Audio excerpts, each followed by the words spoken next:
ಇನ್ನು ಕೆಲವು ಶಾಸಕರುಗಳು ಈಗಾಗಲೇ ನಮ್ಮ ಪ್ರಯತ್ನವನ್ನು ನಾವು ಮಾಡ್ತಾ ಇದ್ದೀವಿ ಅನ್ನುವಂಥದ್ರ ಬಗ್ಗೆ ಹೇಳ್ತಾ ಇದ್ದಾರೆ. ಸಚಿವ ಸ್ಥಾನ ನಮಗೆ ಸಿಗಬೇಕು ಅನ್ನುವಂಥ ಒಂದು ಆಶಯವನ್ನು ವ್ಯಕ್ತಪಡಿಸ್ತಾ ಇದ್ದಾರೆ.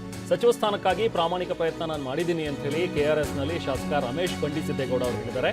ಮಂಡ್ಯ ಜಿಲ್ಲೆ ಶ್ರೀರಂಗಪಟ್ಟಣ ತಾಲೂಕಿನ ಕೃಷ್ಣರಾಜಸಾಗರ ಪಕ್ಷದ ಅಲ್ಲಿನ ಶಾಸಕರಾಗಿರುವಂತಹ ಬಂಡಿಸಿದ್ದೇಗೌಡ ಅವರು, ನಮ್ಮದು ರಾಜಕೀಯ ಕುಟುಂಬ, ಪಕ್ಷದ ಹೈಕಮಾಂಡ್ ತೆಗೆದುಕೊಳ್ಳುವಂಥ ಒಂದು ತೀರ್ಮಾನಕ್ಕೆ ನಾವು ಖಂಡಿತವಾಗ್ಲೂ ಬದ್ಧರಾಗಿರ್ತೀವಿ ಅನ್ನುವಂಥ ಒಂದು ಮಾತುಗಳನ್ನು ಕೂಡ ರಮೇಶ್ ಬಂಡಿಸಿದ್ದೇಗೌಡ ಅವರು ಹೇಳಿದ್ದಾರೆ. ನಮ್ಮ ಕುಟುಂಬದಿಂದ ನಾವೆಲ್ಲ ಸೇರಿ ಒಟ್ಟು 7 ಬಾರಿ ಗೆದ್ದಿದ್ದೀವಿ. ನಮ್ಮ ತಂದೆಗೆ 6 ತಿಂಗಳು ಮಾತ್ರ ಸಚಿವರಾಗುವ ಅವಕಾಶ ಸಿಕ್ಕಿತ್ತು. ನನಗೂ ಕೂಡ ಸಚಿವ ಸ್ಥಾನ ಸಿಕ್ಕರೆ ಪ್ರಾಮಾಣಿಕವಾಗಿ ಕೆಲಸ ಮಾಡ್ತೀನಿ ಅಂತ ಹೇಳಿ ವಿಶ್ವಾಸವನ್ನು ವ್ಯಕ್ತಪಡಿಸ್ತಾರೆ.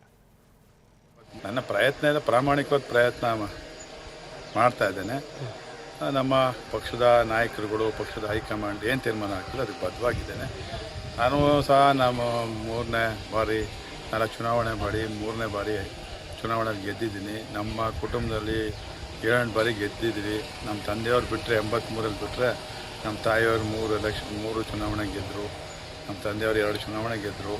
ನಮ್ಮ ತಂದೆಯವರು ಒಂದು ಅಲ್ಪ ಕಾಲ 6 ತಿಂಗಳು ಬಿಟ್ಟರೆ ಸಚಿವರಾಗಿ ಕೆಲಸ ಮಾಡಲಿಕ್ಕೆ ಒಂದು ಅವಕಾಶ ನಾನು ಕೇಳ್ತಾ ಇದ್ದೀನಿ. ಕೊಟ್ಟರೆ ಪ್ರಾಮಾಣಿಕವಾಗಿ ಜಿಲ್ಲೆಯನ್ನೆಲ್ಲ ರಾಜ್ಯ